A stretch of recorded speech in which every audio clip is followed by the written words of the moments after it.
They can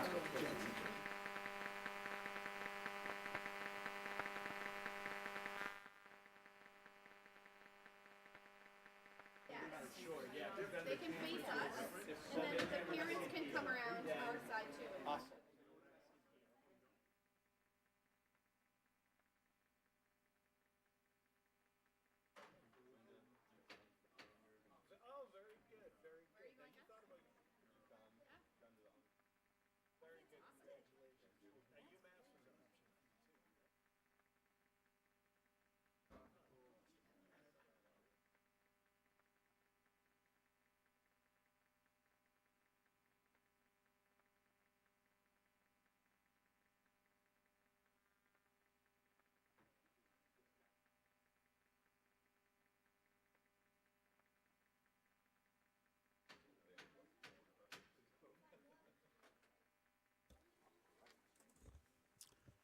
Good evening and welcome to the West Hartford Board of Education meeting today, which is Tuesday, April 16th.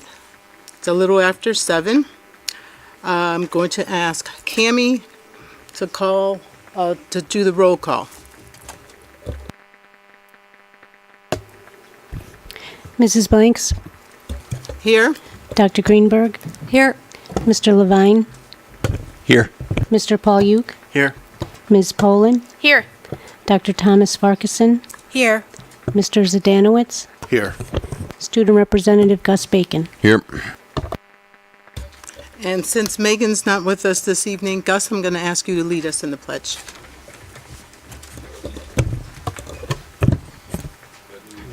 To the flag of the United States of America and to the republic for which it stands, one nation, under God, indivisible, with liberty and justice for all.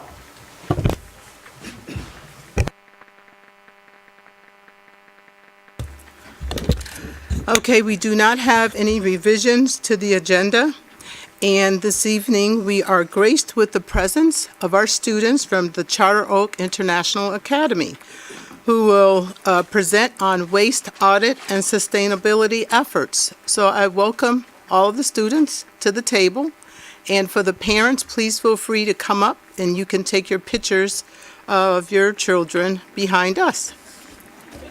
And I'll turn it over to Mr. Melian and staff.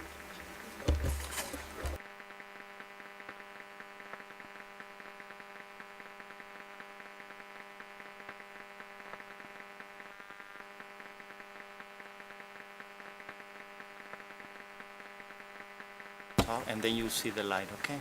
Is it? Laura, Julian. So they are in charge and they're gonna go ahead and Once we like, or you'll just be quiet so you're gonna. I circled my line.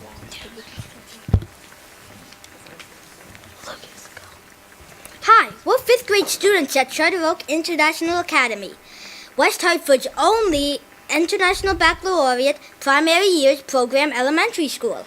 Located in our state-of-the-art LEED Gold certified building. As students at an IB school, we work together to make the world a better and more peaceful place. A major focus of our school is sustainability. What decisions can we make to help the earth? How can we take action to leave it better than we found it? In 2nd grade, we started to notice that we waste a lot of stuff. That's when we began to collect our food waste and put it into compost. We pay more attention to what we threw away and where it went. In 3rd grade, we learned the importance of reducing, reusing, and recycling. We made some amazing art by repurposing recycled items like this dove mural by hanging in our lobby. That's when we learned that our plastic forks and spoons can be recycled. This led to a grant to purchase reusable metal utensils. We also learned about the harmful health and environmental effects of styrofoam used in our cafeteria. So we launched a campaign to permanently pause polystyrene. This led to a grant to purchase reusable slotted trays, which can hold food without plates or bowls. Bye-bye, styrofoam! In 4th grade, we started to look outside of our school and saw the effects of all this waste was having on our community and world. We learned this was a big issue for governments worldwide. When we worked together to create our own island communities, we were sad to realize how waste can pile up and how it's a major cause of climate change. In 5th grade, we learned about energy scarcity and the importance of renewable resources. We've gained a deeper understanding of where our school gets its energy.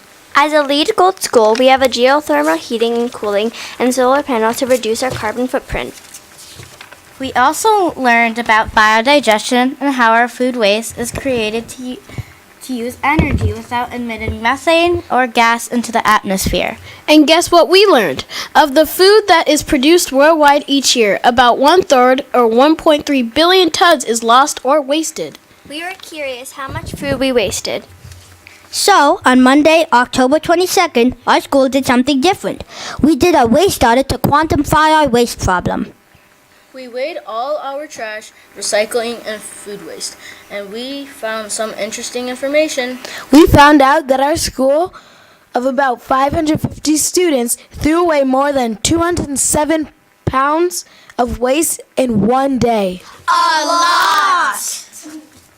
About 67 pounds were food scraps, 53 pounds of recycling, 62 pounds of trash, and 25 pounds of edible food waste. If we do that every day for a school year, that makes a total of 37,000 pounds of waste. That's way too much. We reflected. Why are we throwing all this stuff away? What else can we do? We knew we needed to get better at sorting out recyclables, so we made being sustainable more fun. We invented the Capron, an apron for my students to make us feel like sustainability superheroes. It also didn't make sense that edible food was being thrown away when it could be feeding someone who was hungry. This led to our new share table, a basket and a small fridge to collecting unopened, uneaten cafeteria food. As an IB school, we make choices, act on them, and reflect to continually learn, grow, and make meaningful changes. So we decided that it would be great to present here tonight and share our experience with all of you and ask for your help in encouraging other schools to join us as sustainability superheroes. Our work is far from done, though. Stay tuned for more information from our upcoming spring waste audit when we measure our progress. Until then, let's work together to Leave it better than we found it. Wonderful, students.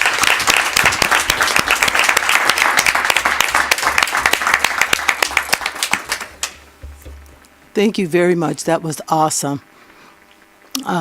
You definitely are ahead of the curve, and you are giving all the adults in this room something to think about. Let's give them another round of applause.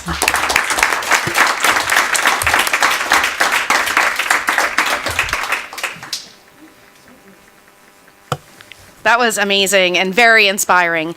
I have a question. What happens to the food that goes on the share table, the unopened food? I'll answer that one. So, when you're done with your lunch and you think you are going to eat it all, you go to the share table to see what people have put in there so you can eat more if you want to. Anybody want to follow? So in my previous life, I used to work with Super Cow. You guys don't really know him probably, but he's a superhero for milk. And what we did at a couple of our schools that we tested, because sometimes not everybody drinks all their milk, but the carton itself is recyclable, but yet get thrown into the garbage. Have you guys thought about possibly emptying the carton to its full dryness, if you will? Because you have to talk to your recyclers, because if they do that, that milk carton that you guys see every day is also recyclable instead of having to throw it in the garbage. We have a separate bin where we dump all of our liquid waste and then we recycle all our cartons. Perfect, thank you.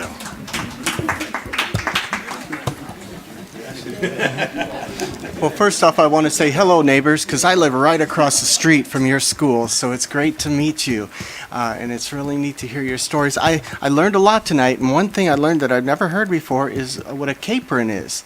And I'm curious to see the capes on the back of your caprons, and if you can tell us how those came about, how you chose them. They were sort of we do something called a Star Assembly every month, and we have like different IB superheroes, which are like open-minded or caring or communicator. And we decided we were going to attach like that sort of like apron or cape to sort of this apron, and we have in the people who wear these are people who before I don't think we do them anymore, but they would stand at the lunch line and help people sort. So if people like, is this recyclable or not? How do I help the environment? The people with the capons would be like, oh, it goes here. Maybe if somebody accidentally dumped like plastic or something into the compost bin, they'd have to reach in and take it out and put it in the recycling bin.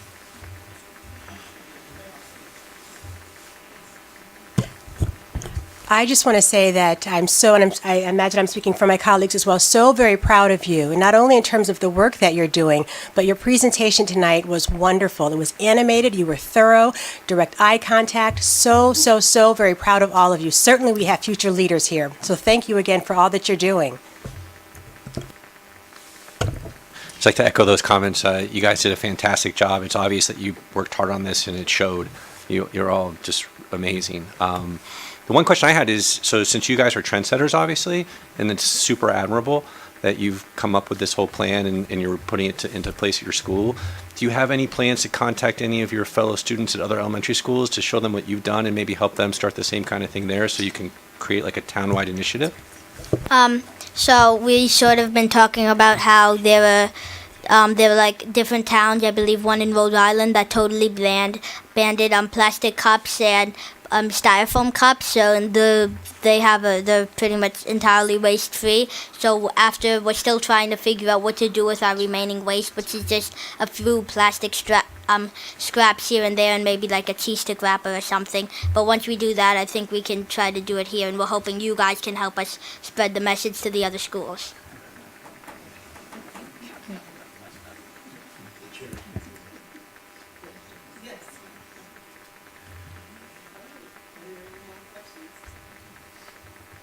Once again, students, that was awesome. I'm just speechless in terms of the presentation that you did tonight. It was absolutely fantastic.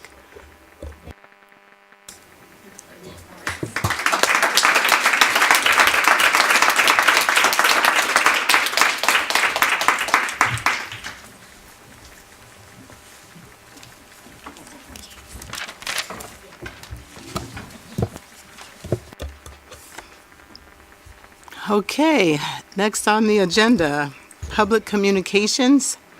When I last looked at this sheet, there wasn't anyone that signed up, and I'm not sure if I missed anyone that's sitting out in the audience.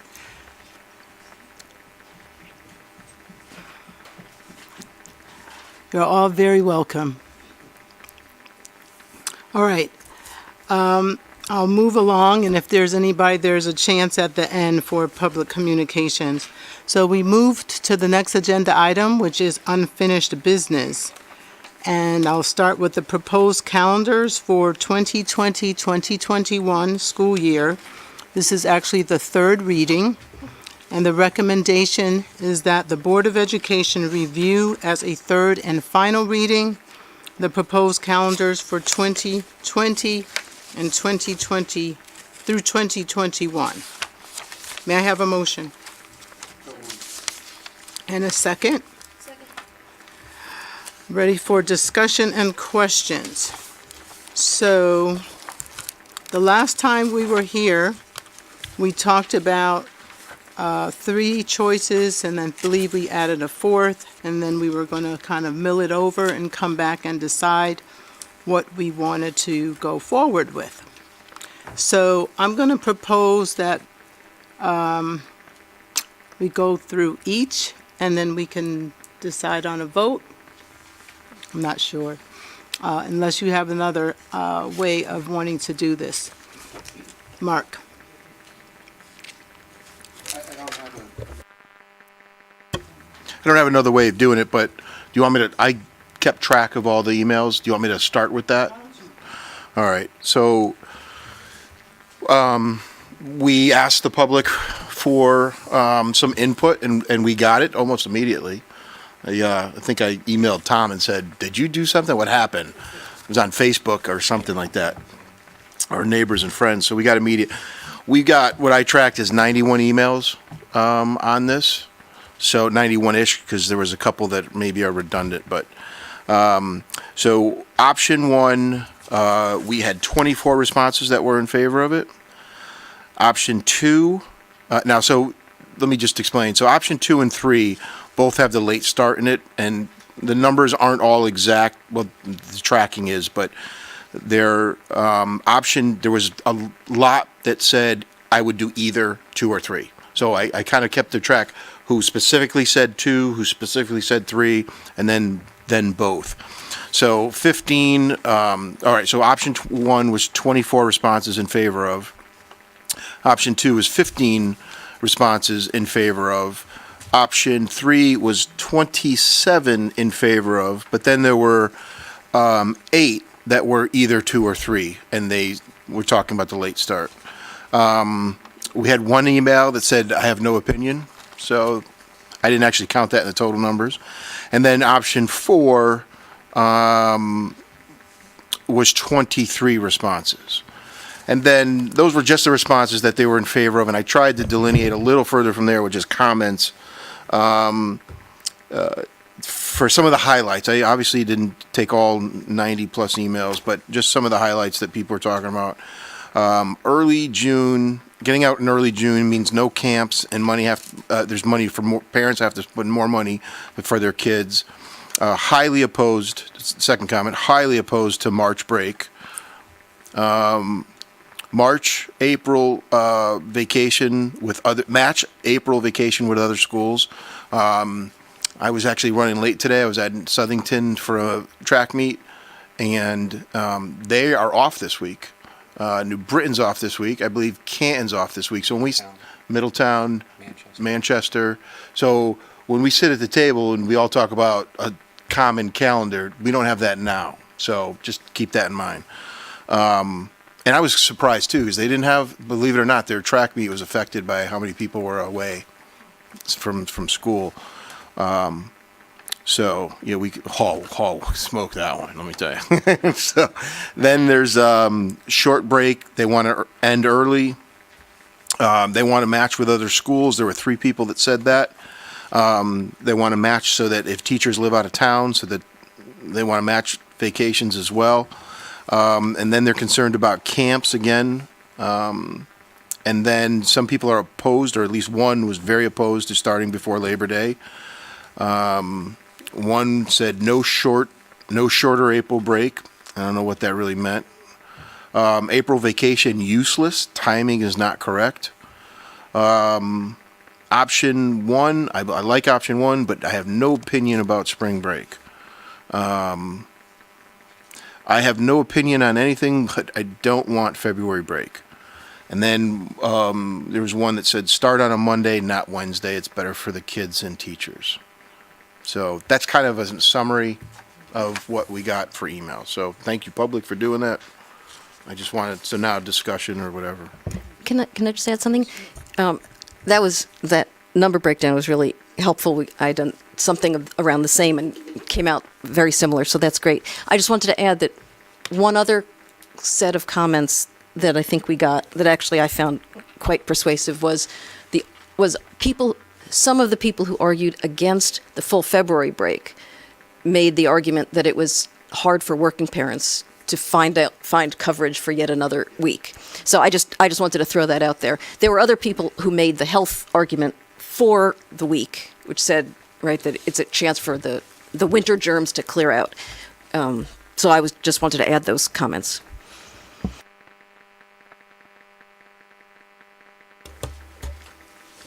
Gus.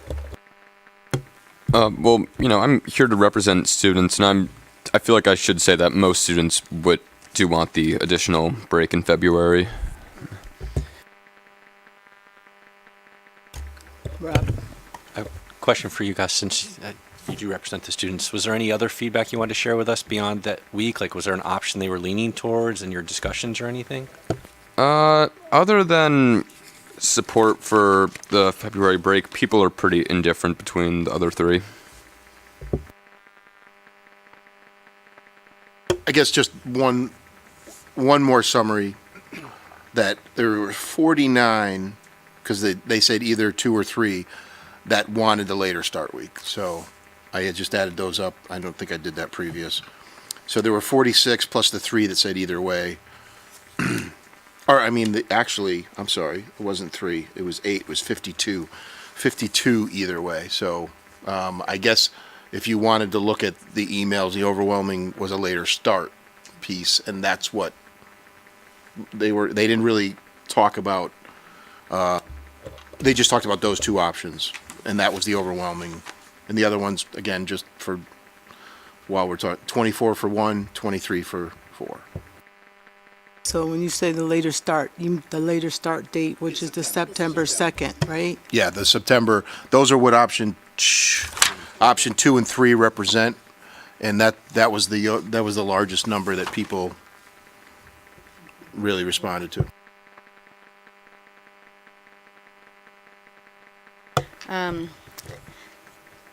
I just wanted to thank people for sending in emails about this because, there's 7 of us up here, plus Gus and Megan, 8, 9. And so it's helpful for us to hear from people. And what was really helpful, I find, more than the numbers per se, were the explanations that were included. And some of the things that have already been mentioned around working parents, but others such as thinking through whether it's better to have an April vacation that includes Good Friday and Easter or not. And we heard explanations on both sides, both of which were persuasive. So well done, everybody. And starting later in September, in the summer, starting September 2nd versus August 26th, which could help with some of the problems with the heat in the schools. I actually did some research and found we do have more super hot days in the end of August than we do in mid-June. So, I think I'm leaning towards option 2 myself, which would be starting on September 2nd, but leaving April break as the second full week in April, the week of April 12th through 16th, which I think will align us with at least Hartford. And I was persuaded by parents who wrote in to say they may have one kid in a CREC school and one kid here in West Hartford. And then we also have the open choice students who may have siblings who are in Hartford but who attend our schools. So I think it would be nice if we can align with Hartford, and I think that they are moving towards that week of April 12th. So that is the direction I'm leaning as well.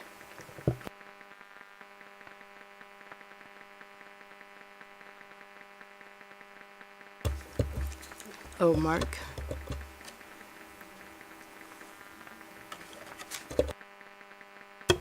So, again, I was asked earlier what I prefer, and I really, to me, I don't really have a giant preference. I do like starting later in September. I do like that approach and giving the full week, the full month of August off. And I just, either 2 or 3, and I understand they're very similar except for the April break, that Good Friday constantly moves.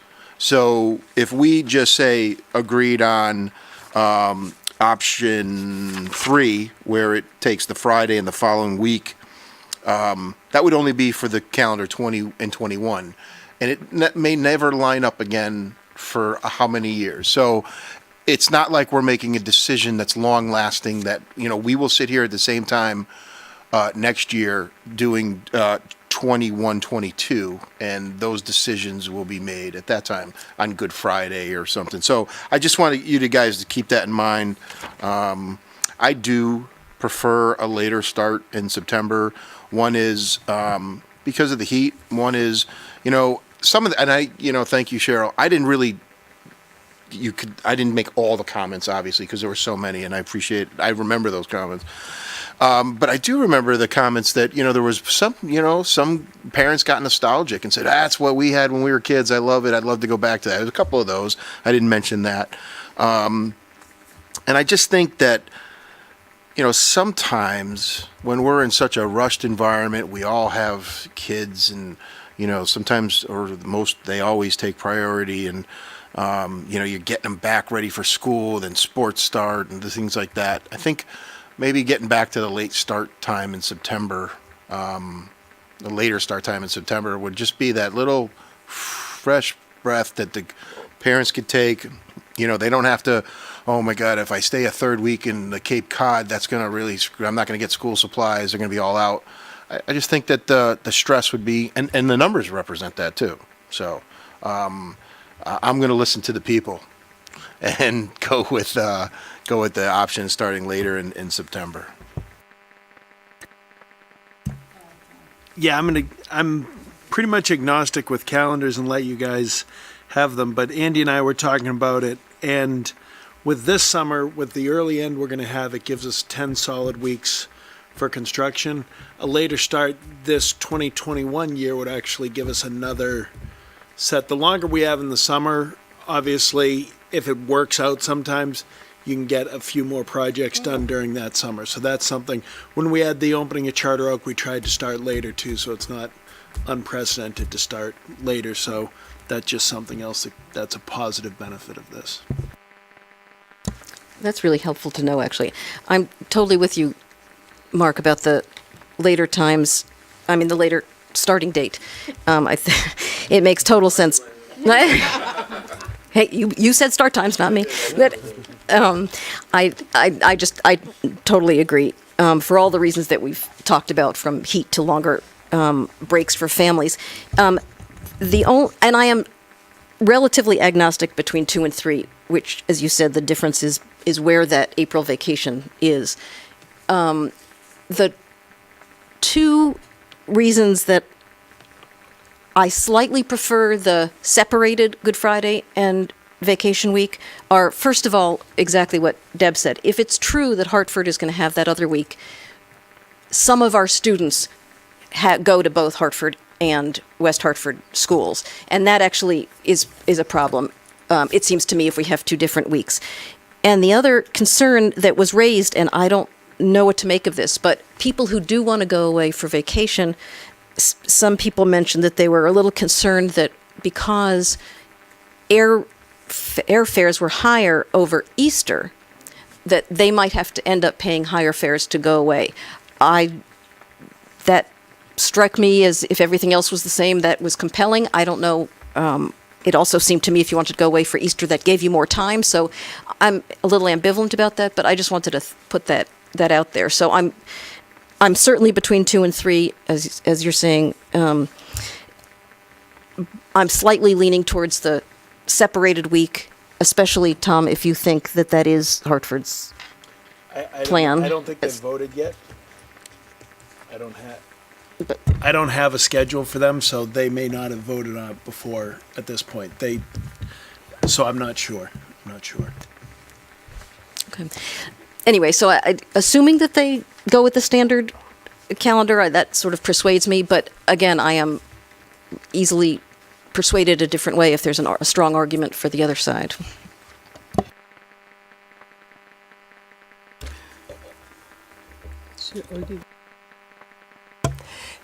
So my thoughts are, I'll just jump right to it. I'm leaning towards the 2.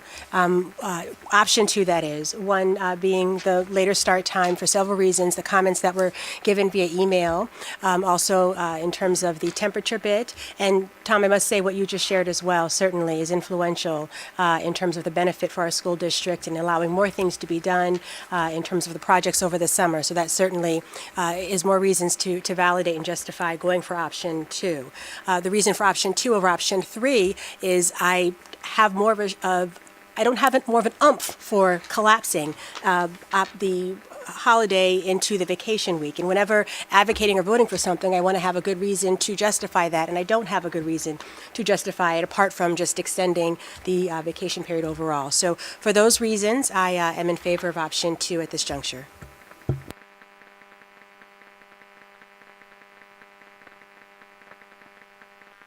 All right. So don't hear anybody who's in favor of option 4. So I think we can eliminate that. Calendar 4. I'm sorry, Gus.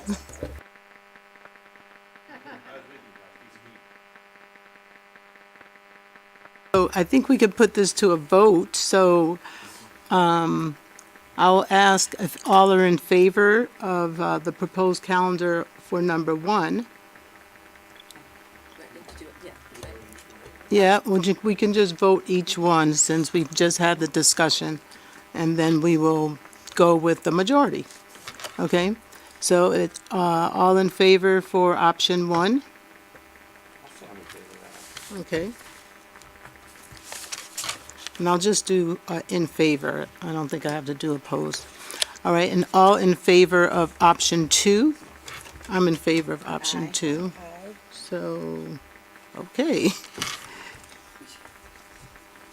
So the ayes have it for option 2. Thank you, everyone.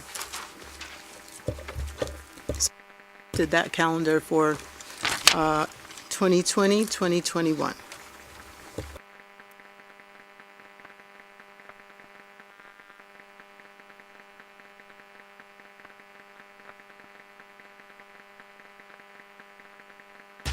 Next item on the calendar is new business, and followed by staff communications and reports, which is the superintendent's report. Mr. Moore?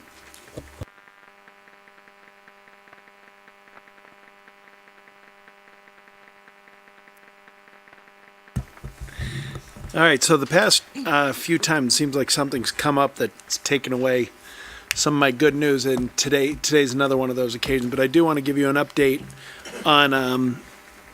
on school preparedness, response to crisis, and what happened at Conard today, and also to talk about it with reflection of the fact that we had a drill last Thursday with all of our police in a active shooter drill over at King Philip.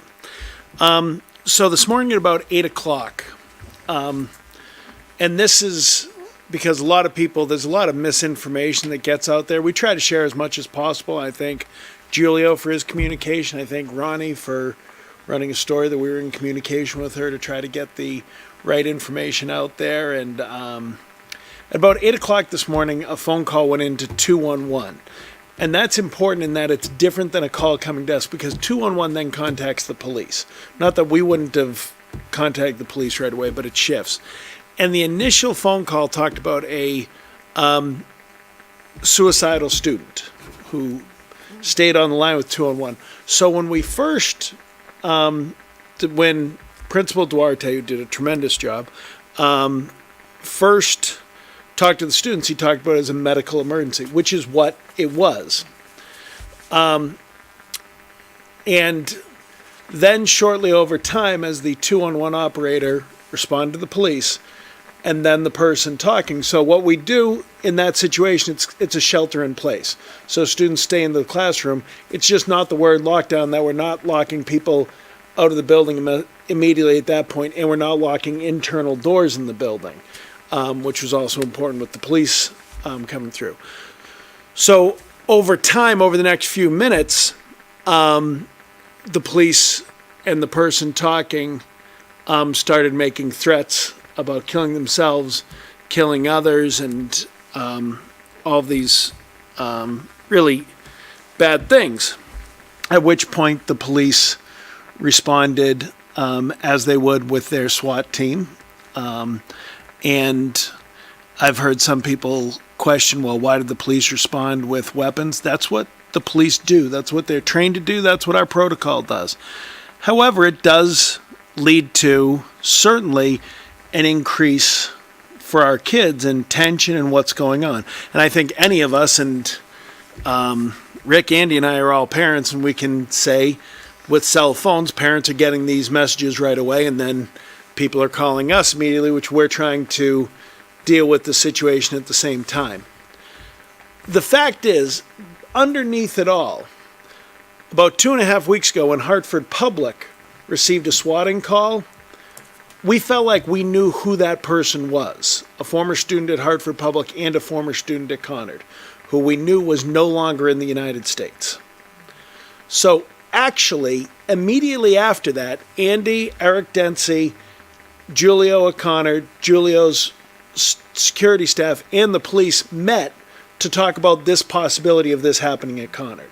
We thought it was a realistic possibility. So in the back of everybody's mind was the assumption that this is what was going on here.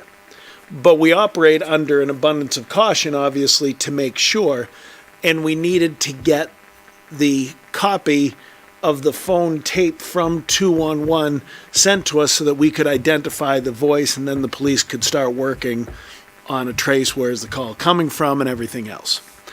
Once we had the copy of the voice, it was identified immediately as this is who this was, this is what it was expected. The police continued their clear. The whole thing went on for about an hour. You were there, maybe a little bit more in that time frame. And the students responded exceptionally well. I'm very pleased with the response of the police, of Principal Duarte, of Andy, of Eric Dempsey. The fact that we have Eric in situations like this is exactly why we have him. The communication between the police and our security is seamless. The information shared immediately is seamless. The chief of police, the assistant chiefs of police, and the relationships that we've built with them, just in aiding us to get the tape of the call, which was a little bit, that's the kind of thing that can become difficult. But deep down it turned out being what we thought. The FBI is involved, as there's an overseas situation, so it's very difficult to do an extradition or anything like that. But the FBI will be working with the embassy in the country. I can't really say where, but going into this as we go forward. This is why we did the full drill on Thursday at King Philip. And Carol, I know you can add as you were an observer at it, and just the work. And we did that over 3 shifts over the course of the day so that each shift would have practice in responding and how they would respond to a critical incident in our school. We talk a lot about mental health preparation. We'll be talking about that later tonight, presentation on suicide prevention, what we do in these situations. I am pleased to say things today went as we drilled. Now, that's not to say a lot of kids didn't go home very upset, and that parents weren't upset and worried for their children. Of course they were. I hate that we have this. The fact is, most of our drills now are just drills, and kids see them the same way we saw fire drills. Today is not that kind of a situation. Today, people were legitimately upset. People were legitimately concerned. That goes for students to teachers. Principal Duarte, in his message, said, if you have any questions, please call. And that's the one thing I ask parents, because I immediately heard, well, it was just a prank. It's beyond a prank. Or it's something from the Assassin's game that kids play. No, it's not.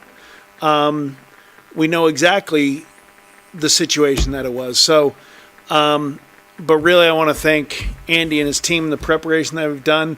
We will use this example next week during our extended leadership with all the principals. We'll go through, exactly what happened, the timeline of how it happened, how the school responded so that those principals have the same exposure to it. So I don't know if you want to add anything, Gus, about your experience today, or if Carol, if you want to talk about Thursday. Question to you, Tom, and to you also, Gus, because I always wonder about these things, especially in this day and age, in terms of our students. When something like this happens, how seriously do they take it? Unlike when we were back in school and we were going through the fire drills. All right. Well, students, I was in the library at the time. I would say people there took it seriously, especially when we saw the SWAT truck, the police cars and the SWAT teams and all that stuff. Before that, people said it was a medical emergency. That usually just means stay in your classroom. So, you don't really have to take that seriously. Just don't go out in the hall. Which, people followed that. But, overall, the students, people cared about, they did the right thing. People, took it seriously, I guess, to put it simply. And I think from the message, certainly the text message I got from my daughter and talking to other parents and the messages they got from their kids, certainly and from teachers. Certainly, it's surprising to see police officers come up with weapons drawn, and people took it seriously immediately from that point. And honestly, while it's becoming more routine to do these drills, kids overall do take them seriously. And we have had instances where a teacher didn't necessarily follow the protocols properly, and we found out from kids going to administration and saying, that's not how this should be done. And we were able to deal with it right afterwards. So, just two things. The first is I happened coincidentally to be with a Conard parent when this all broke. And I just have to say that she got word immediately about what was going on. And then as board representative, I got information immediately about what was going on. When the situation changed from the medical to the other, we got updates. And I just wanted to commend everybody for that. I figured we weren't going to be in the loop because you had other things to do, but you really managed to keep everybody together. And I think that was huge because, of course, the panic is we're going to have another catastrophe. And so I thought it was just great, and I wanted to commend everybody who did that, and I appreciate that. My just small question is, I understand that, as you said, it came through 211. Had the phone call come through the school, what would have happened? I mean, I know that roughly the process would be the same, but what's the procedure in that case? We would have notified. We would have been the ones notifying police. In which case, that means in the first minute and a half, say, it's our response as we're responding. Whereas in this case, the police were in the lead almost from the beginning.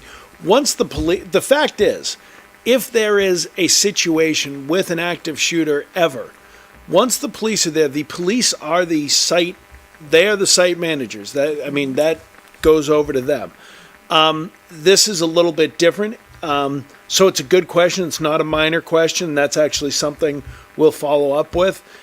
Basically, we took the lead from the police at that point because they were the ones that had the information as opposed to us reporting the information to the police. So that was different. One other thing that I should have thanked parents too, because we didn't have a flood of cars. And that's actually one of the things that's very difficult in this situation is a staging area, because then you have to divert resources to keeping people away and setting up a perimeter, and it pulls things away. I understand that's people's gut reaction, but the timeline I think helped. It's one of the reasons why we want to be able to be in communication. At the same time, you don't want to say there isn't a problem until you're 100% sure of the situation. But yeah, people not responding in mass certainly helps us to do our job and the police to do their job. I just wanted to follow up. I'm sorry because I didn't ask a full question. That was really helpful. You started, the story started, if I understand correctly, with a threatened suicide, and then became a threatened homicide suicide. So I'm just curious, had it been a true suicide threat, I assume the police still would have shown up, but there'd be different kind of protocol, or maybe we'll hear more about this later, but what happens in that situation? You know, we get a discussion of a suicide threat relatively, I don't want to say frequently, but that's one of the things, and Gretchen and Stacy will talk about that tonight. And we'll probably talk more about the immediate response if it's in the school. The difference for us is a firearm involved? Is there a threat to somebody else in the school? And that's usually the situation. And the caller didn't identify themselves or where they were or how they were. The dispatch person from 211 did a great job, kept them on the line for a half an hour. We have the recording of the conversation where they were trying to get their age so that we could get information. If it wasn't who we believed it was, okay, who is this? What grade would they be in? That kind of situation. So you have to identify the student. We have had, at Conard in 1995, there was a suicide on school grounds. So I believe that was the last one. But it is something that, you know, those of us that were around in the aftermath of that and have discussed how you respond to something like that, a little bit different protocol. Yeah. Thanks. I want to add about the drill. I'm not going to disclose any sensitive information, that's for sure, but I want to thank Andy and Eric Dempsey for a phenomenal drill done professionally, well coordinated, and collaborated with our PD, our fire department. And I was really impressed because of the collaboration with neighboring security, if you will. And I thought that that was really key. Those folks were really interested in what was going on, just in case, God forbid, that this ever, come to light. But they're aware and they are ready and willing and able to sort of step in and help out with some coordinated efforts. So I thought that went very well, and I'm just really appreciative that I was able to attend and see firsthand how that how important the drills are, and how I always say, if you stay prepared, you don't have to get prepared. So, kudos to all of those that are involved. I mean, it really makes me feel good to know that our professionals continue to practice. So therefore, if anything ever arises, that we're ready to go at any given moment in time. So thank you for that. Our first responders, I can't thank enough, because any worries we have about trepidation or repeats of situations, we're coming up on 20 years of Columbine now, the anniversary, and the lessons learned, but there is not a hint of hesitation. There is nothing other than we are going in. And I am so thankful to our law enforcement officers and how they're willing to sacrifice for our kids. So the training was spot on timing, and I know these guys do a fantastic job. I think last year they did in the summer at one of the schools. I guess in my previous life, I have trained on clearing buildings as well, and I'm thinking, as putting that hat on for a little bit, is that maybe Eric would like to do something at Charter Oak. It's round with a center in the middle, and you don't have square hallways, because when you clear, everything's square, right, left, right, and that circle's a little different. So yeah, that's actually, when we opened Charter Oak, we had the police in because of that. So we did do drills inside, looking at the circle and how does it change the response. You're 100% correct, and so they've done that, but that will be on the rotation as to another place that they'll go into. Each building has its own kind of unique, and that's why it's so important. It used to be, when I was first assistant superintendent, anytime a police car pulled up to a building, we'd get a phone call, what's going on in that building? Why are the police there? And now the notion is the police are welcome at all of our building, and we request, and the police chiefs tell them, you need to stop by every building and just walk that building at different points in case you have to respond to that building. So that's been a shift in our protocol and what we do. But yeah, you're exactly right, Mark. Kudos to our first responders, because when you hear the Bin Laden thing, they build full-scale replicas of those buildings, and those SEAL teams train in there for weeks at a time.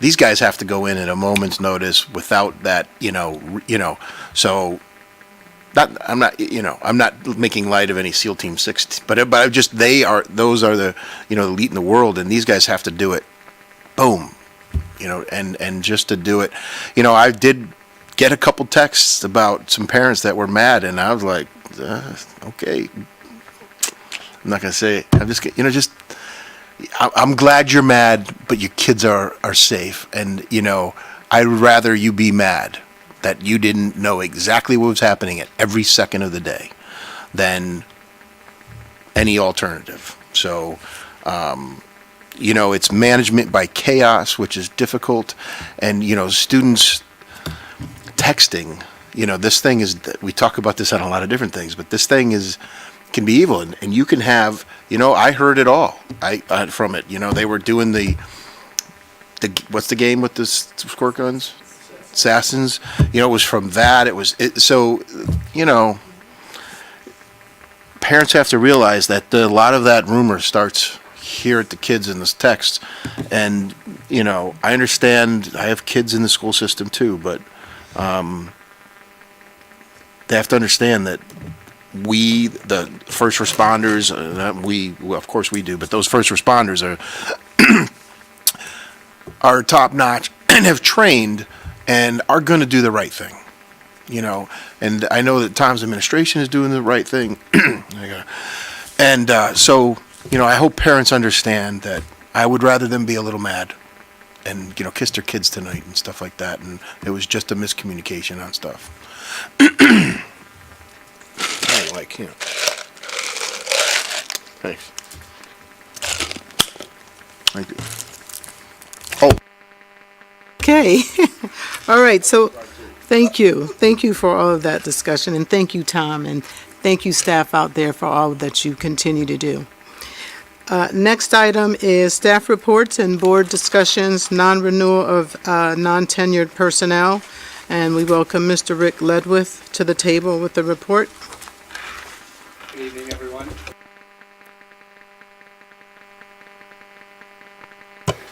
Right around this time, we present a list of non-tenured teachers whose contracts are expiring on June 30th.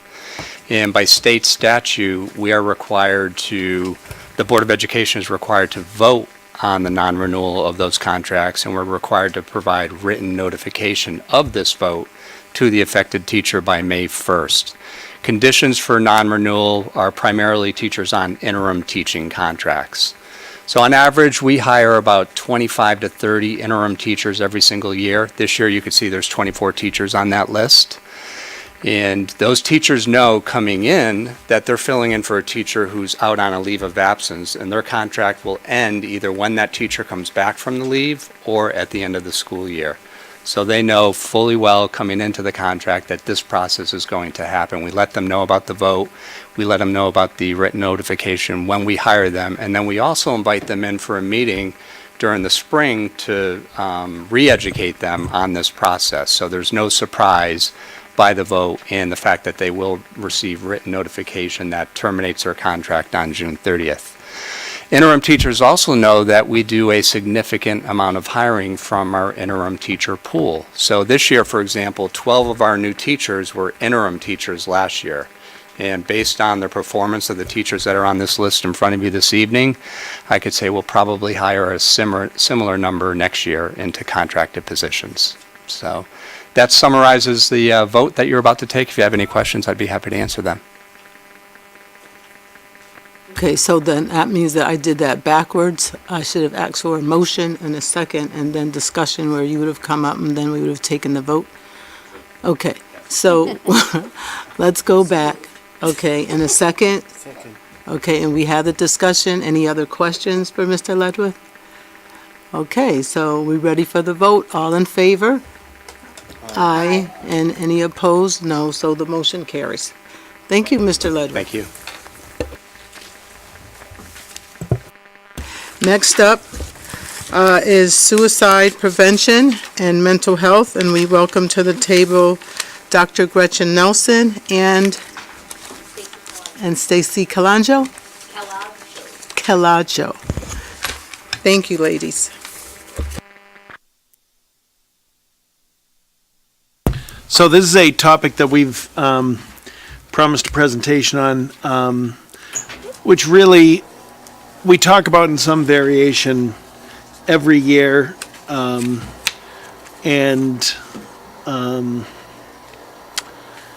want to say Stacy is a department supervisor in our pupil services department, really oversees the school psychologist herself, much of her time at Charter Oak during her time here, and an exceptional school psychologist and expert who works closely with Gretchen as we go through not just evaluations and everything else, but our protocols. Are they current? Are they contemporary? And what are we seeing, and analyzing the actual data that we have coming in. So with that. Thank you very much for your attention to this incredibly important topic. And we've discussed it, over the course of the year, and I've always been very appreciative of your questions around mental health and your interest in making sure that our students are safe and that they have what they need.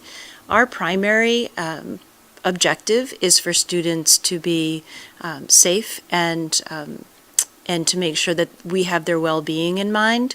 We also want to make sure that they're reaching their full potential. And in an increasing number of students, mental health concerns are what we are addressing in school to make sure that they do reach their full potential. I included in the report some interesting information that was pulled from the CDC with regard to national statistics, and I felt it was pretty important for us to take a look at these national statistics to determine what's happening in the rest of the country in terms of mental health and how that relates to us in West Hartford. And so this was one of the statistics that really kind of shook me, to the core in looking at the number of students ages 2 through 8. So 17% of students are experiencing some type of mental health, behavioral, or developmental disorder. And so in addition to that, we see that nationally about 9.4% of students are diagnosed with ADHD. About 7.4% have a behavior type of disorder. And of those students with a behavior disorder, 20% also have depression, and 36.6% also have additional behavior problems. 7.1% students are diagnosed with anxiety, and of those that are diagnosed with anxiety, 37.9% have another, what we refer to as a comorbid diagnosis. So they have multiple layers. 3.2 have depression, and if they are diagnosed with depression, 73% of those may also have another disorder. And that behavior problems are the primary ages in which we find behavior problems really occurring are between 6 and 11 years of age, which is again consistent with what we're finding in West Hartford. And that as students age, we see an increase in depression and anxiety, which again we're seeing in district. So in West Hartford, we do not track by mental health disorders. We don't look at those numbers. We don't track the way the CDC has tracked. What we do is we look at students who are receiving services, and we track the level of service that we're providing, and we have some other numbers that we look at in terms of behaviors and things like that. So this year, we have 1,476 students with IEPs, and that is in-district, out-of-district, magnet schools, private schools, who qualify based on a disability according to IDEA. It's a large number. We also have 676 students who qualify for 504 plans. Now, not obviously all of those students have mental health issues, but it's an indication of the level of support that a lot of our students do need. So looking at some of the state's prevalence rates, in West Hartford last year, 0.7% of our students fell under the category of emotionally disturbed under IDEA, as compared to 1.1% in the overall state. 2.8% of our students qualified under the label of OHI, or other health impaired, which you often see students with ADHD falling into that category, in compared to 3.2% of the state. 2.5% of students in West Hartford were diagnosed with autism, in comparison with 1.9% in the rest of the state. And overall, our prevalence rate for students with disabilities is 12.8%. That's actually a lot lower than the state, which is at an average of 15%. Right? So it just gives you an indication of where we are in terms of prevalence rates. We're going to talk a little bit later about risk assessments, and we have seen some trends around those. And so I want to make sure that we fill you in as we talk about crisis response. And so in order to meet students' needs that may be presenting with mental health issues, either they've already been diagnosed or it's an emerging or acute issue, we have a continuum of services, and they start with very proactive and preventative measures, and they move on to responsive and then crisis intervention measures. And so Stacy and I, are both going to talk about what those levels of support are. And they're really defined through the tiers, very much like you would define academic interventions. So you want to start with Tier 1. Sure. So I want you to think of this as a range of proactive to reactive supports. And it really does follow a continuum. And you can move up and down the continuum depending on your individual level of need. So at this first level, we really want to make sure that all students have access to a trusted adult. Okay. The way that we do this within our schools are through school-wide initiatives. Many of our buildings do CPS, some do PBIS. A lot of buildings have social and emotional learning opportunities. We also have a lot of curricular initiatives that we do and supports. Classrooms have access to the second step curriculum that are sometimes presented in whole groups. Some teachers use responsive classrooms. In the elementary, we have morning meetings. In the middle and in high schools, we have advisory groups. So all students have access to other adults that they can build those positive relationships with. And it really helps us because we get to know our students really well. Ideally, we don't want any student to go through our schools without an adult really knowing who they are and being able to have that relationship with them. In terms of our actual curriculum, our English and our health curriculum also provides a lot of opportunities to our students to have those supported discussions around different mental health issues and to be exposed to different concepts and have a safe place to talk about things. Also, at the first level, all students do have access to the school social workers, the school psychologists, and the school counselors as needed to help support emerging problems. Yeah, keep going. Yeah. So at the second tier, really, this moves beyond what's provided to all students. So here we're identifying students who have like a lagging skill or a specific area of need. Typically, this comes out through a student success team, student support team at an individual school or an action team where teachers have come and wanted to discuss specific students in a broader forum. So they'll have the school counselors at these meetings, the social workers, the psychologists, possibly the curriculum specialists, different building administration. So this is a team that's coming together to help and support a student. So these interventions are usually time limited, but they're focused again on a specific skill gap or area of need that we want to address. And so this is where we really see CPS come into play, and we've been talking about collaborative and proactive solutions. We have had a number of schools already go through the intensive training and have solid, active CPS teams. And so already Morley, Webb Hill, and KP have gone through the intensive training. They're in year 2 right now. Bugby, Charter Oak, Duffy, Smith, and Sedgwick are in year 1 of their training. And then this summer, we're going to be including Aiken, Braeburn, Norfelt, and Wolcott. And our goal is the following summer to have all the schools in the district have at least to have a CPS team as an option as a tier 1 and tier 2 support for students.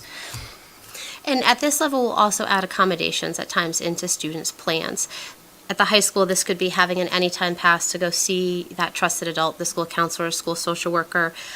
Students who are a little bit anxious in crowds might pass before the bell.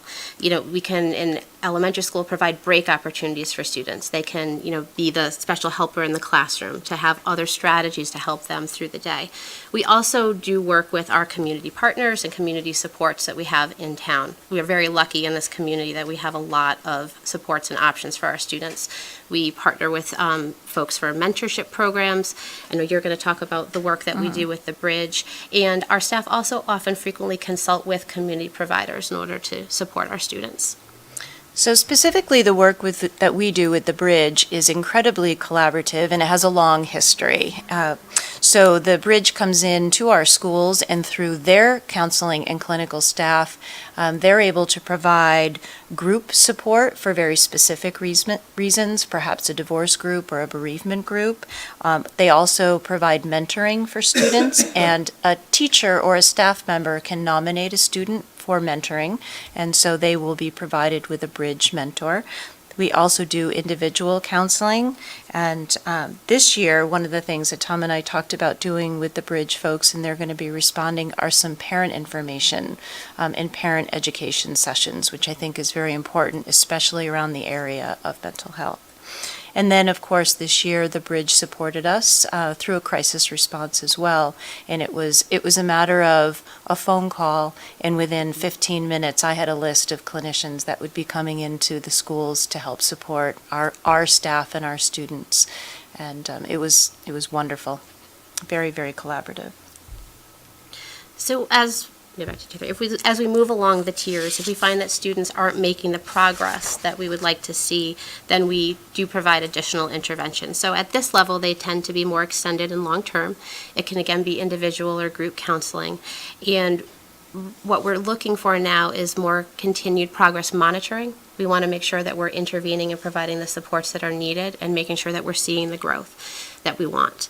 So at this level, we may also be adding in additional accommodations. We may be making modifications to schedules, classes, modifying the amount of homework that may be due for some students. And we're probably at this point having more regular communication and consultation with our outside providers. If it's responding to a crisis situation, we're also potentially involving 211 or other community supports to help support the family and the student. Yeah. So again, this is a fluid process. So as we put more interventions in, usually we do see more growth, and then as students continue to grow, we can pull back. And so we respond to the needs of the students as they arise. So if we do have students who are diagnosed with a disability and they qualify for services either under IDEA or through a 504 plan, then we may provide more consistent long-term counseling to those students. So we did a little breakdown too for you as well. So right now, approximately 200 students in West Hartford do receive counseling from a school psychologist on a regular basis, and about 400 receive counseling from a school social worker on a regular basis through their IEP. And about 70 students right now receive related services like counseling through their 504 plan. So that is a significant proportion of our students who are identified to receive services that do receive counseling. So really, with our students who have an IEP, we are really looking to have very clear and specific goals and objectives that address their need areas and really help close that skill gap. We want to make sure that they have all of the opportunities and the skills to access all of their, everyday opportunities within school and their educational experience. So then it's on us to continue to provide them with those supports and continue to monitor to make sure that they're making the targeted growth that we want to see. Under an IEP, we can also provide modifications that might be specifically to adjust the curriculum that they're presented with, or it could be to modify the types of tests that they take and things like that. Also, we may have some students who have significant needs that need to access our alternate programs in district, like Strive or STEPS, our school engagement program, or our other intensive behavioral programs that we have.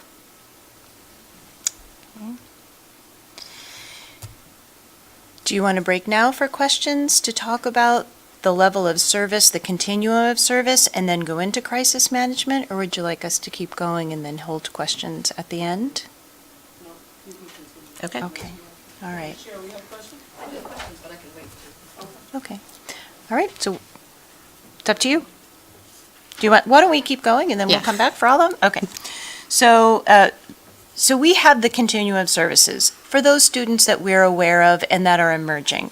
We also have students that present in a crisis situation. And some of those students may already have an IEP or a 504. They're known to us, but they are experiencing a crisis. We have other students, and this is happening more frequently, students who have not been on our radar, if you will, that are not known to us, who are then presenting in a crisis situation.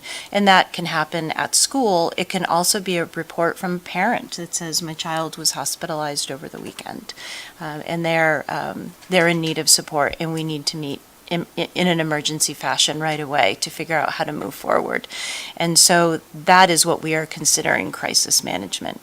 And so one of the things that we do in order to provide support for students within the building and within the school day is each school has its own crisis response team or a PMT team.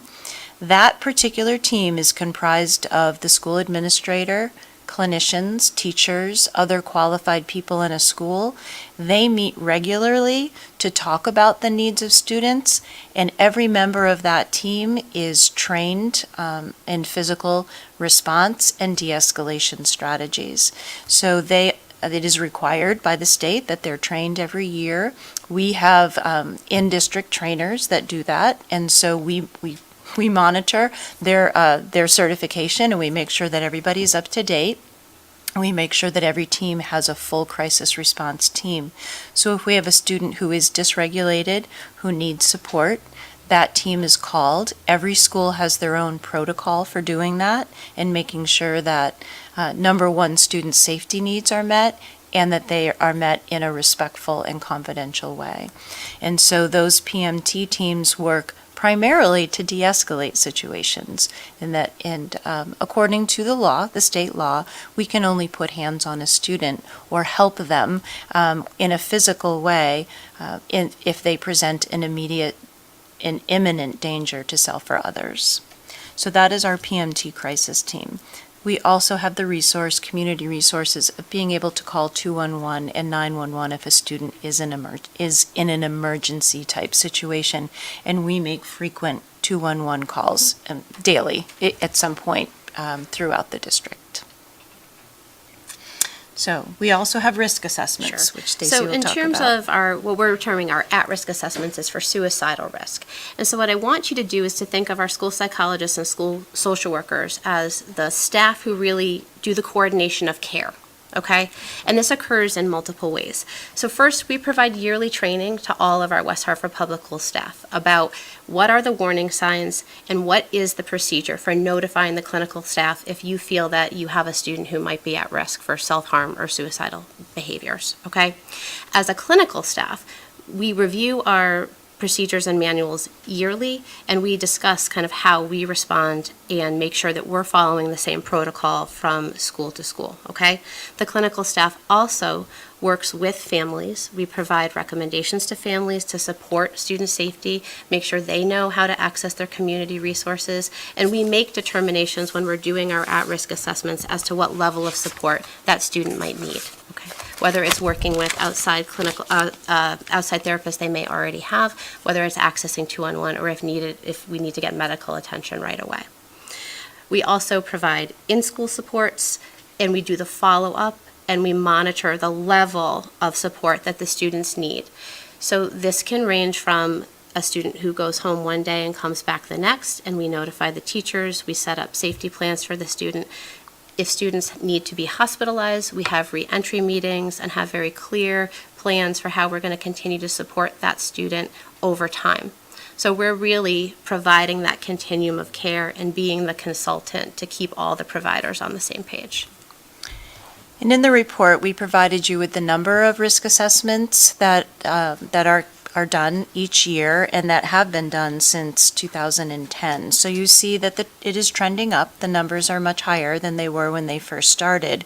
And we consider that a good thing. Not that we have an increased number of at-risks, but we have an increased number of students that we're aware of, that we know that, number one, we have parent referrals, we have peer referrals, we have staff referrals, and the stigma around asking for help is diminishing. It's not gone, but it is diminishing, and we really see that as the reason for the increased number of at-risk assessments that are done. And the vast majority of them are low level, but as you can see through this chart, there is a good number of students with high imminent and emergency risk. And we have responded to those students and their needs and continue to work with families to make sure that they have what they need. So the next level of risk assessment that we have is the proactive risk assessment. And we started piloting this proactive risk assessment 3 years ago with Andy's help. Andy and Stacey really scanned the literature looking for the best assessment to use in a proactive way for a student that may pose a threat to others. This is not a in-the-moment reaction kind of assessment. This is something that happens after a threat to others has occurred, and the whole team gets together in order to make sure that we have a really good picture and understanding of this student to determine exactly what they need in order to move forward with support in a very positive way. And so it's a very structured assessment that is done by a team of people led by an administrator. And over the last 3 years, we've had about 15 proactive risk assessments completed within the school district. All of them have been low risk. But the process has been incredibly informative, and it's really helped the team not only take a look at what supports they have in the building and what they're doing, but also helping staff to understand and cluing staff in as to what to look for moving forward and how to support the student moving forward. So the last thing I wanted to talk about was this proactive risk assessment, in that thank you very much, have approved a 1.0 social worker position moving forward into next year. This person will become part of a district-wide crisis response team that will be working with Andy and Eric and Stacy and myself in order to really make sure that we're using this proactive risk assessment accurately. When there's a situation that calls for it, the district team will go in and help a building-based team move forward with that assessment and respond. In addition, this social worker will also be able to work with middle schools and high schools, probably to start on those acute high-risk situations, so that our staff can get back to working with students on their caseloads, and they can continue to do the follow-up on the crisis. Questions? So I'll start, just so I can get my question in, because I know everyone will ask, and then I won't have a chance to ask it. So first of all, thank you for the presentation. It's very enlightening and very informative, so really thank you for this this evening. And you covered a lot of my questions, but on the area of follow-up, I was just curious in terms of, is there a schedule in terms of follow-up based on the student's improvement, or how do you do that? Exactly determined by how the student is presenting. So the level of follow-up just goes along with what level of support they're going to continue to need. So typically, it might be a daily check-in at first with access to the psychologist or social worker whenever they're needed, and then depending on how the student's presenting, that's reduced over time. But it's always done in conjunction with the outside providers as well. It's a really good question, because one thing that happens that, the first time as a principal you have to call 211, especially if it's against parents' wishes, is stunningly difficult. But then what happens that I really want to give thanks to our professionals is there are times when you do a assessment, you believe it's a critical situation, and there's no bed for the student somewhere. You expect them not to be back for a week, and they're back the next day. And the crisis team is meeting that morning at 6 o'clock once we know that that's the situation. Somebody's in touch with the family all night long, but at 6 a.m., they're making the plans for, okay, what are we doing? And that happens far more than it doesn't, is the truth. That's not an exception to the rule. No, unfortunately, the resources out there for students, in terms of hospital care and emergency care is less than adequate. More thing, and then I'll let others chime in. And it sounds like you have a great relationship with the parents or the caregivers of these students, because through your presentation it came through that they know to contact you or to reach out to you when they're either in a crisis situation or feel that something is up. And so that's just great to hear, because often I always wonder, many parents may try to keep it to themselves just because they don't know who to reach out to. So, applause to you all for promoting this information and allowing parents not to feel stigmatized or what have you. So thank you for this. It is our goal, and we will continue to work to make sure that we're communicating effectively with parents and really conveying and hopefully earning their trust.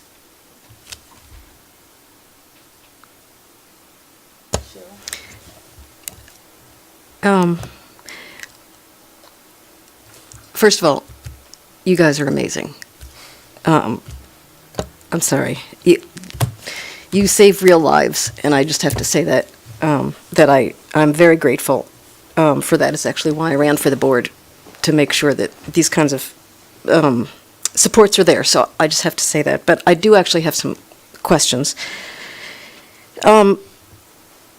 The first is, why do you think that there's an increase? I know that this is nationwide, and I know that we can go into sociological theories, et cetera, but is there anything that you can identify that's going on? Is this a social thing? Is this a nutrition thing? Is it that we're known for these responses? Is it that we know better? They were always there and we just didn't catch it. Do you have any sense of what's going on? All of the above. Yeah. I mean, quite honestly, we have these discussions all the time, these philosophical discussions, and I don't think you can pinpoint any one reason at all. And I think each community presents different issues, within their community. But what's shocking is that the trends are consistent from community to community, and I think, Cheryl, everything about it that you mentioned. And it is our job to respond. This is what we're seeing. And we're going to respond, and we're going to continue to support students with the hopes that we see this trend decrease over time, as we meet students' needs. Thank you. The second question is actually just structural. If kids are going to counseling, how does it fit into their schedule? Sure, it's much easier at the elementary level. So a lot of times students will go at a lunchtime, they'll do a lunch bunch, or there's more flexibility during the day. Typically at the middle school and the high school level, we look to use like a study hall time, a content support time, a lunch time, a free period. Yeah, but students come down as they need to, and we always, welcome students when they're coming down and they need to talk to somebody. We always find someone that they can work with. And that's actually my third question. I've said this before, but I'll just ask it sort of in public, and now that the budget is set. At least at the high school, I know, which is where my experience was, those guidance counselors and social workers have such huge caseloads that they're wonderful and they do all the right things, but I can't imagine that they can possibly meet the needs. So my question is, now that we can't add it to the budget, what ideally do we need? So we requested a 1.0 social worker, and we requested a 1.0 school psychologist at the elementary level this year, and we were very grateful for having those in the budget. Will I come back to you next year and ask you for more staff? Probably.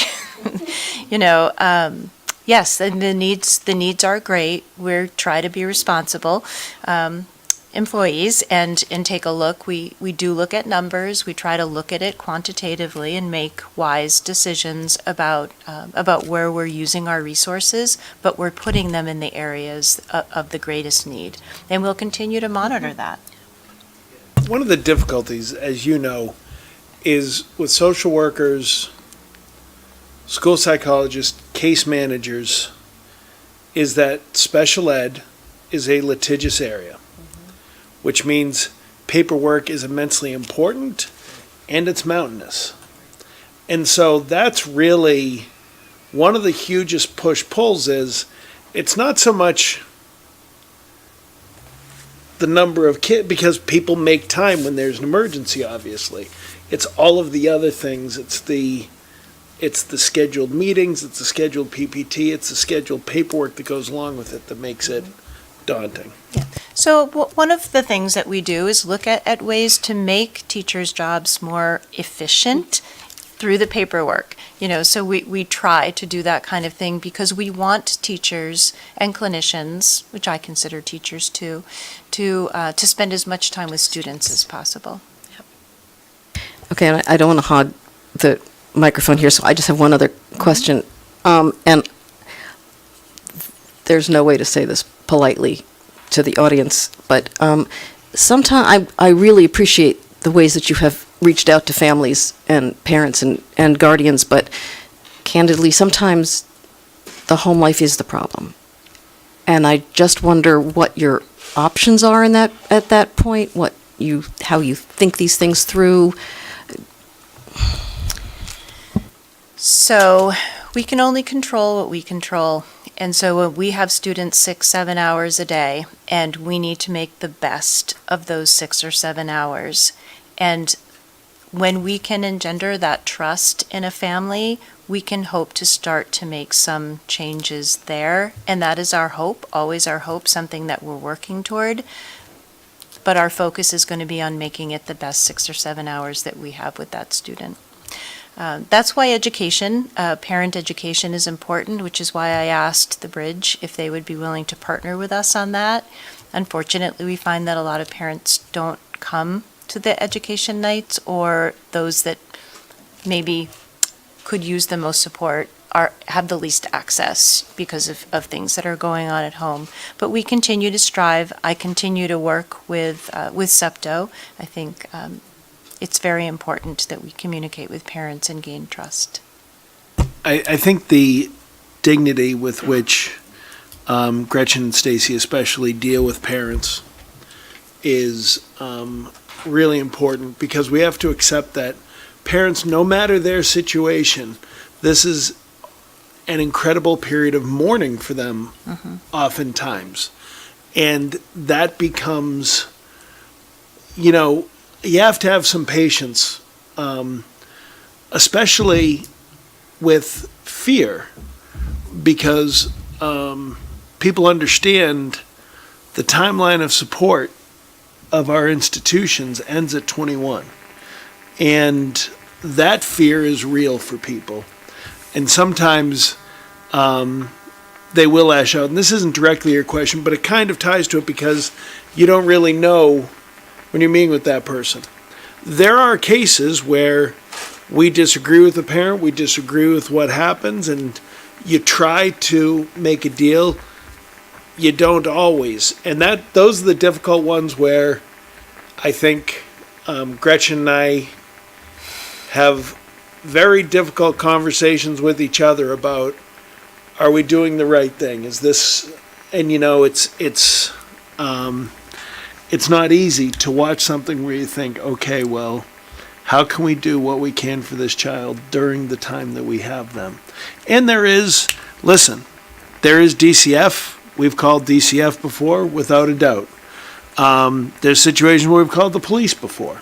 And all of those things are, and we've gone to the Supreme Court before.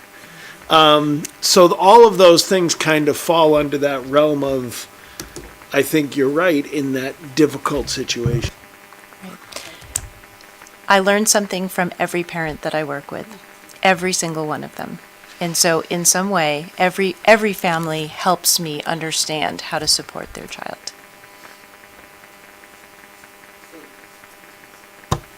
Stacy, it's great to see you.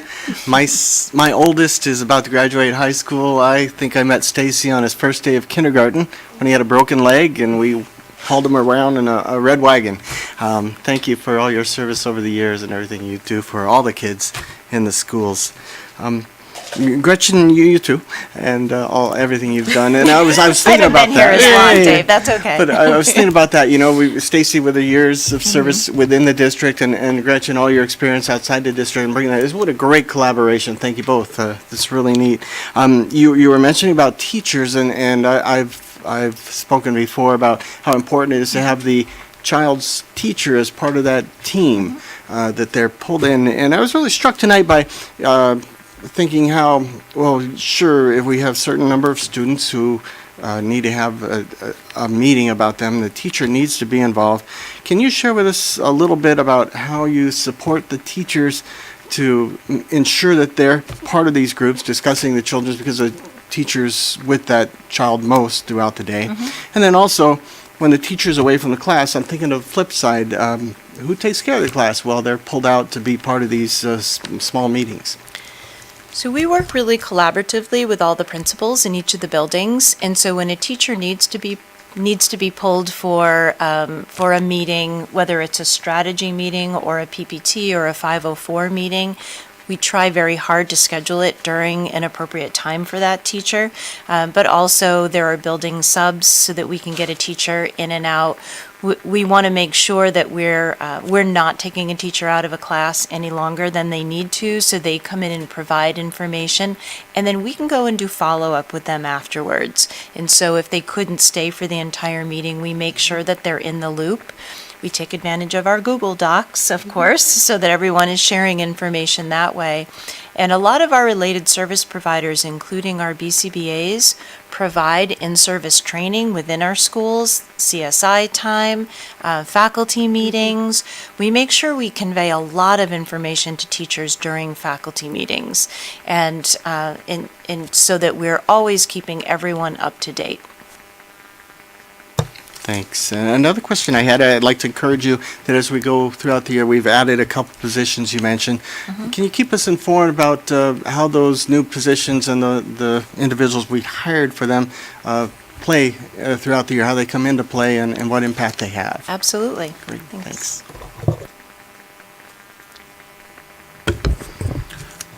So thank you. You talk about the budget and how we added this year and how you want to add next year, and I appreciate that. But what I would like almost to hear, and not even because of the budget, it has nothing to do with it, it's on a level of kids as students, is that almost I'd love you to see you put yourself out of a job. I'd love for you to come to Tom and say, Tom, I need to cut 5 positions. And it's not because the budget and we're trying to save money, it's because the mental health of our kids are getting better. Love to see that at some point. And I guess my next segued question is that, you CDC reports, and you had some stuff up on the board too, but they talk about 2 to 17-year-olds, and I'm wondering, so ADHD, diagnosed behavior problems, anxiety, depression. Do you see at maybe 5 years old, 7 years old, anxiety, ADHD, do any of these, and as you progress through our school system, are they getting better? So, if student A has some anxiety in 2nd grade, maybe because of reading or math, I don't know, whatever that may be, and then comes proficient in it, do they lose those anxieties, and do you see that, and do they tail off? And if so, how many tail off? And if not, that as well. And then I'll just ask, I have another question, but go ahead. So we don't track that specifically. We probably can look at the number of students that we exit through IDEA, and we do exit a significant number. The number that we also find eligible increases, and right now the eligibility rate is increasing at a faster rate than the exit rate. But in terms of when students do get early intervention, and I think you've mentioned this in several realms before, just really putting a lot of support in at that early intervention time when the student is young, yes, we do see a lot of students improving and reducing that anxiety, especially if it is around an academic deficit at a particular time. And so we see those improvements. And there's also movement between the levels of support, and I think that we're not readily able to capture that for you. But there are a number of students who receive special education service, and they might be quite intensive for a period of time. But then as they gain skills and those gaps close, the amount of support that they receive reduces, and they may exit from IDA and move to just accommodations.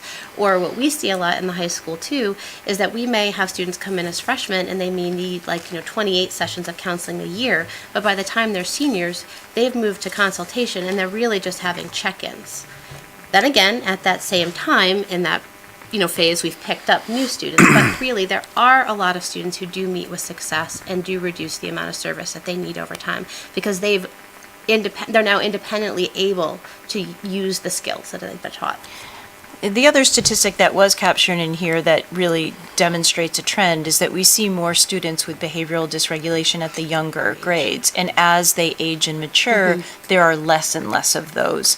And so we have very, very few instances where we need a PMT team at the middle school or ever at the high school level. I mean, so that's primarily focused at the elementary level. And as students mature, we see definitely an increase in their ability to self-regulate.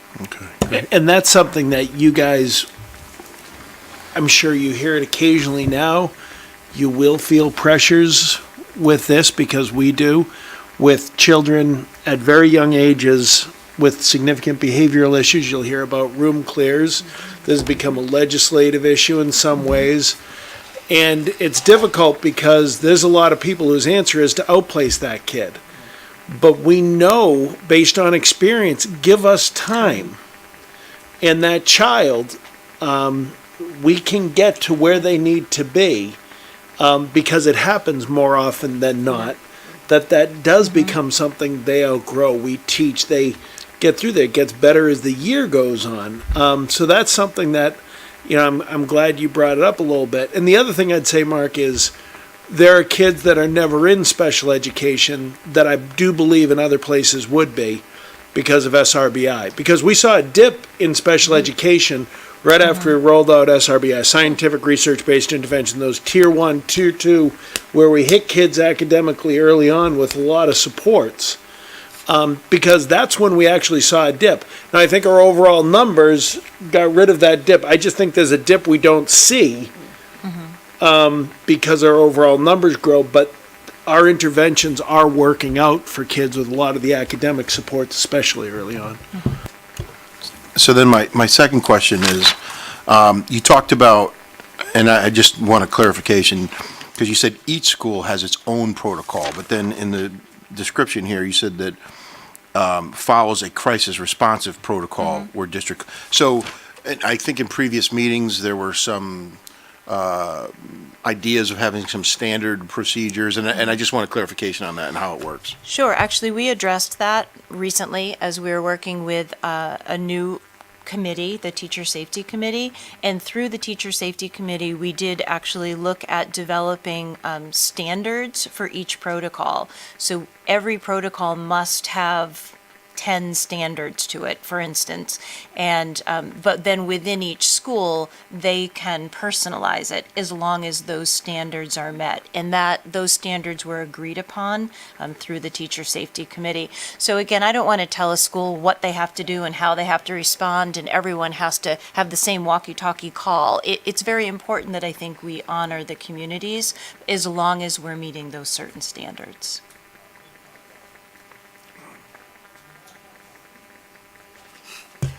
Thank you very much for what you shared. I have a comment.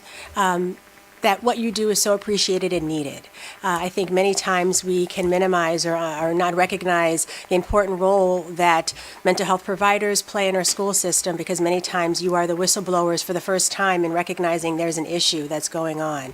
And so certainly what you're doing is of value. I have to say, in the printed material that was given to us, when I first read the definition, that is a wide definition, with all due respect to that group, I kind of was like, oh no, because when it refers to a mental disorder and how it's described, it referred to, as we know, a serious change. But I said, oh no, we do so much more than that. We don't just wait for a change. I appreciate how you described a proactive to a reactive measure. And so interventions and observations are put in place early on versus just waiting for something to happen or go wrong. And I say that because there are some young people, I imagine, that come into our school system who come in already elevated. But if they have a whole paper trail of this being described as their bad behavior and no one really looked at why it's happening, then they could just kind of continue to be passed on in that realm. But I appreciate that time is taken to look at why it's happening and the interventions are put in place, which brings me to my second comment of I appreciate your candor in recognizing that you may have challenges, but the resources may not be there. However, you still must maintain a sense of integrity in acknowledging what those challenges are, because all too many times there are some situations or settings where the truthfulness of what's going on may get watered down to suit whatever resources are available at that time, but that may not be the appropriate resource or setting that a person may need to go into. So thank you for maintaining a sense of integrity in terms of treating our children, because it definitely is planting a seed that's going to pave the way moving forward. So thank you. Thank you for this presentation and for the work that you do with our students. I had a question around protocol for confidentiality. do the students have a sense of, do they have a right of confidentiality when they go to talk to a school social worker or a school psychologist, or is it by a case-by-case basis that you involve the family? I'm just curious how that all works. Yes, to the appropriate extent. So if all of our clinical staff have a duty to warn if that the student is potentially at risk of self-harm or harming others, definitely. But yes, there is a level of confidentiality that is maintained. And is it by like age, or is it like a case-by-case basis? I was just thinking, there could be a situation where maybe a 16, 17, 18-year-old just needs somebody to talk to, and maybe they don't want to involve mom and dad at this point, but they have this trusted So- adult in the school setting. Oh, so you're really, I thought you were asking more about what's shared in session. So you're really asking if a student just wants to access a clinician. I guess either one, yes. Okay. Either way. So I think that typically the clinician would work with the student to determine what is the appropriate way to share that they're seeing the staff member. So that ideally we would definitely like parents to know that they're being seen and what the concern is. And they're going to work with the student to make it a comfortable way to be able to talk to the parent about that. Or even, I'm not quite sure if you're asking about content. So what a student might share with a clinician, whether or not that's then shared out with a parent? I was asking about both, just the entire action of receiving the services, and then also potentially what the content is. And then content again, it's if a student presents information that could put themselves at risk, then as the professionals, we need to be informing parents. And also as mandated reporters, obviously, that's not what you're talking about. You present a question that goes back to Cheryl's question, where there's a professional element of what if the parent is the problem, and that's something that we work through also individually. And we know there's abuse. We know, we have 10,9,600 kids, so we know there's situations out there that to share certain information could put children at risk too. So we work carefully there too, with police and DCF and with our own staff. I do think age is also a factor, in the confidentiality in terms of receiving services. And any student that was receiving services on a regular basis, a parent would need to know and consent to that. But in terms of just, I'm having a difficult day, I want to talk to someone kind of thing, then again, I think that the clinician would use their discretion based on the student's age. Thank you.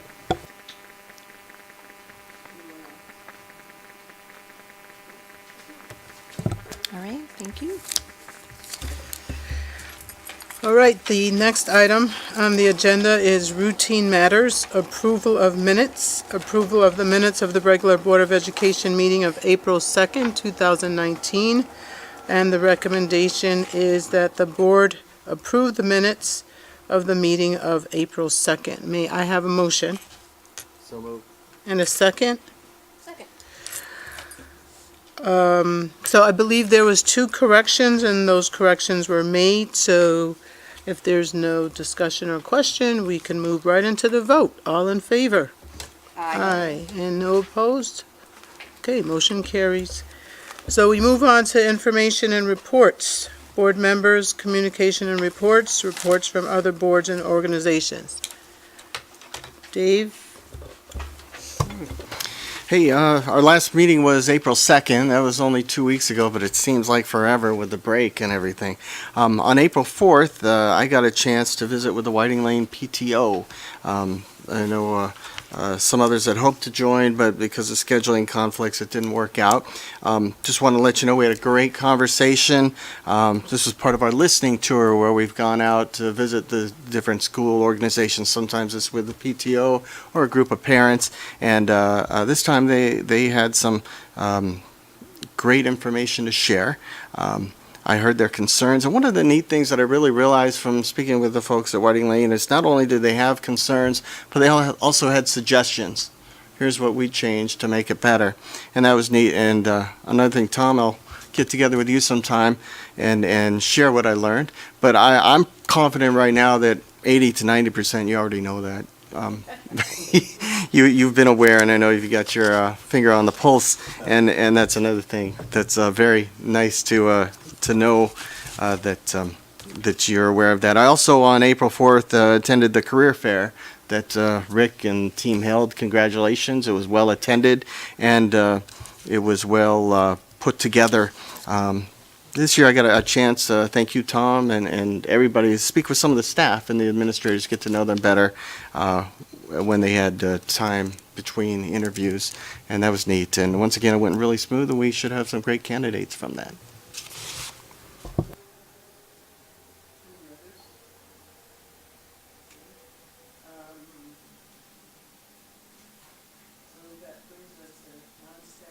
Whoops. Non-staff communication and report, and I know that Megan is away sort of like on student travel for Acceptance Students Day, so that leaves you, Gus. There we go. All right. Hi, everyone. So we had a great April break. Some Conard students went on school trips to visit other cultures. For example, the jazz band visited France, Italy, and Spain. The solo choir visited Austria, and other students, no matter what they were doing, were free to join trips to Rome, and then there was another trip to Scandinavia. I didn't go on any of them, but they sounded like a lot of fun.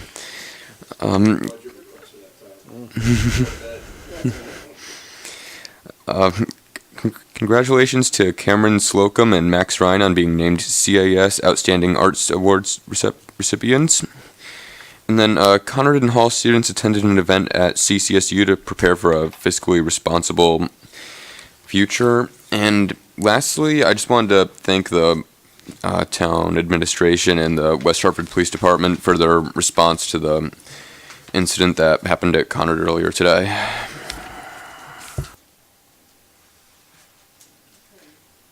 So I just have one announcement. It's not really our district, but it's part of the CREC schools. So today was the groundbreaking in Bloomfield for the CREC Anna Grace Arts Academy of the Arts School, located at 125 Griffin Road in North Bloomfield. So as we're traveling around, you may see that structure going up, and that's what that is. All right. Future business and announcement of future meeting dates. So we have 3 more meetings. Yes, 3 more meetings left. So the first is Tuesday, May 7th, is our regular Board of Education meeting at 7 p.m. right here in Town Hall. The second meeting is Tuesday, May 21st, again, right here in Town Hall. And our final meeting for the year is Tuesday, June 4th, 2019, right here again at Town Hall. Do we have any requests for future agenda items? And do we have comments from any visitors out there? No? Okay, we don't have executive session. May I have a motion to adjourn? So moved. And a second? All in favor? Aye. Aye, okay. Meeting adjourned.